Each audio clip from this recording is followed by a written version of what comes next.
কীর্তির কথা শুনে অভয়ের মা কীর্তির গালে চড় মারতে উঠেছিল। হ্যাঁ বন্ধুরা, তোমরা কেমন আছো? আশা করি অনেক ভালো আছো। আবারও চলে আসলাম তোমাদের জনপ্রিয় নাটক ভাগ্যরেখা নাটকের 412তম এপিসোড নিয়ে। তো বন্ধুরা, এই 412তম এপিসোডে স্যাড এবং রোমান্টিক দৃশ্যে ভরপুর, তো মিস না করে পুরোটা দেখবে। তাহলে বন্ধুরা চলো শুরু করি। অভয়ের মা যখন অনেক চিন্তিত হয়ে পড়েছিল অভয়ের জন্য, তখন কীর্তি বলে, আপনার ছেলে একজন চোর। কীর্তির এই কথা শুনে অভয়ের মা কীর্তির গালে চড় মারতে উঠেছিল। এমন সময় সেখানে আসে কীর্তির মা। কীর্তির মা অভয়ের মাকে বলে, তানুজাজি, আপনার এত সাহস হলো কিভাবে আমার মেয়ের গায়ে হাত দেওয়ার? আমার দুই মেয়েকেই আপনার হাতেই তুলে দিয়েছি। তাড়াতাড়ি বলেন আমার মেয়ে শ্রদ্ধা কোথায়? শ্রদ্ধার বাবা বলে, আমার মেয়ের যদি কিছু হয় তাহলে আপনাদের কাউকে আমি ছাড়ব না। তখন অভয়ের বাবা বলে, আমরা তো শ্রদ্ধার খোঁজ চালাচ্ছি পুলিশ দিয়ে, তারপরেও বরুণ গেছে শ্রদ্ধাকে খুঁজতে। আপনারা দয়া করে শান্ত হন। তখন শ্রদ্ধার মা যায় রোশনির কাছে। তখন রোশনি বলে, আমি কিছু করিনি আন্টি।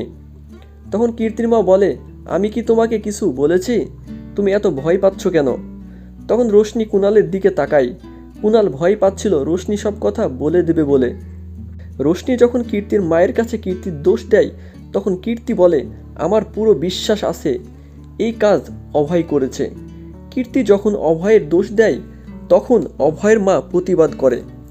তখন ঋতু বলে, অভয় ও শ্রদ্ধাকে পাওয়া যাচ্ছে না আর আপনারা তামাশা করছেন। এমন সময় সেখানে আসে বরুণ। বরুণকে সবাই জিজ্ঞাসা করে, শ্রদ্ধা কোথায়? তখন বরুণ বলে, অনেক খুঁজেছি অভয় ও শ্রদ্ধাকে, কোথাও খুঁজে পাচ্ছি না। এই কথা শুনে কীর্তির মা অসুস্থ হয়ে যেতে লাগে। তখনই পুলিশের ফোন আসে কীর্তির ফোনে। অতঃপর কীর্তির মা বলে, কীর্তি, পুলিশ কি বলল? তখন কীর্তি বলে, শ্রদ্ধাকে গুলি করে মেরে ফেলেছে। এই কথা শুনে সবাই আশ্চর্য হয়ে যায়। তখন কুণাল সবার সামনে কিছু না জানার অভিনয় করে, আর কীর্তির মা মাথা ঘুরে পড়ে যায়। বরুণ শ্রদ্ধার মাকে অনেক বোঝায়। কীর্তি বলে, আমার দিদিকে গুলি করার সাজা আমি অভয়কে দেব। অন্যদিকে শ্রদ্ধা মরেনি। শ্রদ্ধাকে অভয় বাঁচিয়ে একটা বাড়িতে নিয়ে আসে। শ্রদ্ধার যখন জ্ঞান ফিরে, তখন সেখানে আসে অভয়। তখন শ্রদ্ধা অভয়কে বলে, অভয়, তুমি না আমাকে গুলি মেরেছিলে? তখন অভয় বলে, আমি যখন জানতে পারলাম ওইটা তুমি, তখন আমি তোমার পেটে রক্ত ভরে রেখেছিলাম। সব কথাগুলো খুলে বলে অভয় শ্রদ্ধাকে। এইভাবে অভয় শ্রদ্ধাকে বাঁচায়। তখন তাদের দুজনের মধ্যে রোমান্টিক মুহূর্ত শুরু হয়। শ্রদ্ধা যখন হাতে ব্যথা পেয়েছিল, তখন অভয় বলে, আমাকে ক্ষমা করে দাও শ্রদ্ধা, আমার জন্যই তুমি ব্যথা পেয়েছো। তখন শ্রদ্ধা বলে, তুমি তো আমার জান বাঁচিয়েছো। অন্যদিকে রোশনি কুণালকে ধরে। রোশনি বলে, কুণাল, অভয় কোথায়? আর শ্রদ্ধাকে কোথায় রেখেছো বলো? তখন কুণাল বলে, আমি জানি না অভয় কোথায়, আর শ্রদ্ধার জন্য তুমি এত চিন্তা করছো কেন? কুণাল ও রোশনির মধ্যে ঝামেলা শুরু হয়। রোশনি কুণালের কলার ধরে। ওইদিকে অভয় শ্রদ্ধার হাতে মলম লাগিয়ে দেয়। অভয় শ্রদ্ধার জন্য কান্না করে। অভয় ও শ্রদ্ধা যখন কথা বলছিল, তখন অভয়ের ফোনে একটা ফোন আসে। তখন অভয় বাইরে চলে যায়। অভয় ফোনে বলে, আমি আসছি। অভয়ের কথা শুনে শ্রদ্ধা মনে মনে বলে, অভয় আবার কোথায় যাবে? অতঃপর অভয় শ্রদ্ধাকে খেয়ে দেয় এবং শ্রদ্ধাকে বলে, তুমি এখন বিশ্রাম নাও শ্রদ্ধা।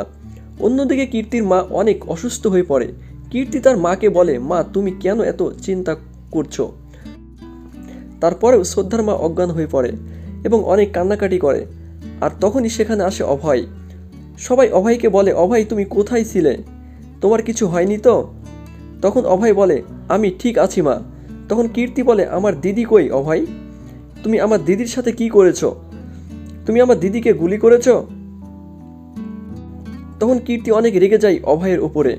কীর্তির মা যখন অভয়কে বলে, অভয় বেটা, শ্রদ্ধা কোথায়? তখন অভয় বলে, শ্রদ্ধা গায়েব হয়ে গেছে।